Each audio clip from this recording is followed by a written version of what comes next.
Très rapidement, on va parler d'un autre sujet parce que c'est une date symbolique, ce 6 juin, bien sûr. Dominique Lormier est en direct avec nous. Il est historien spécialiste de la Seconde Guerre mondiale.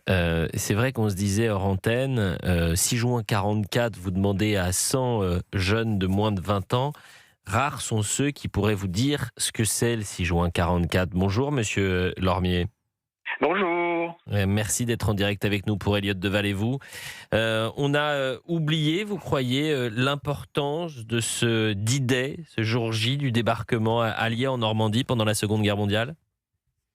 Je crois que ça reste encore une date marquante dans la tête de beaucoup de Français, même auprès des jeunes générations, parce que je fais pas mal de salons du livre pour présenter mes ouvrages, et je remarque qu'il y a beaucoup de jeunes qui s'intéressent également à cette période.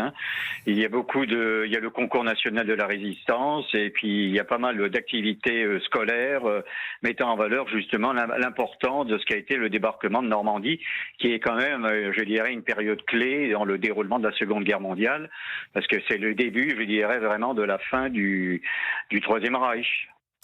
Est-ce que aujourd'hui, vous, l'historien que vous êtes de la Seconde Guerre mondiale, s'inquiète de l'avenir du monde de demain ? C'est-à-dire, est-ce que vous imaginez, vous voyez des similitudes entre les années 30 et les années que nous vivons aujourd'hui, ces plaques tectoniques qui sont en train de bouger, ou un tout petit élément pourrait faire finalement basculer le monde dans une nouvelle guerre mondiale ?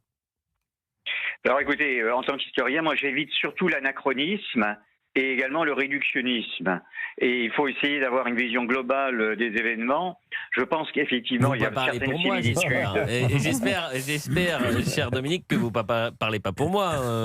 Ah non, pas du tout. Non. Je suis rassuré, merci. Je ne parlais pas pour vous, je vous rassure. Surtout qu'Europe 1, c'est une radio que j'aime beaucoup, ainsi que également CNews. Donc, il n'y a pas de souci à ce niveau-là. Mais ce que je veux dire, c'est que certains médias ont une certaine tendance à faire de l'anachronisme. Et je ne parle pas de vous, bien entendu, mais d'autres, je dirais, chaînes de télé ou d'autres radios. Vous devinez lesquelles.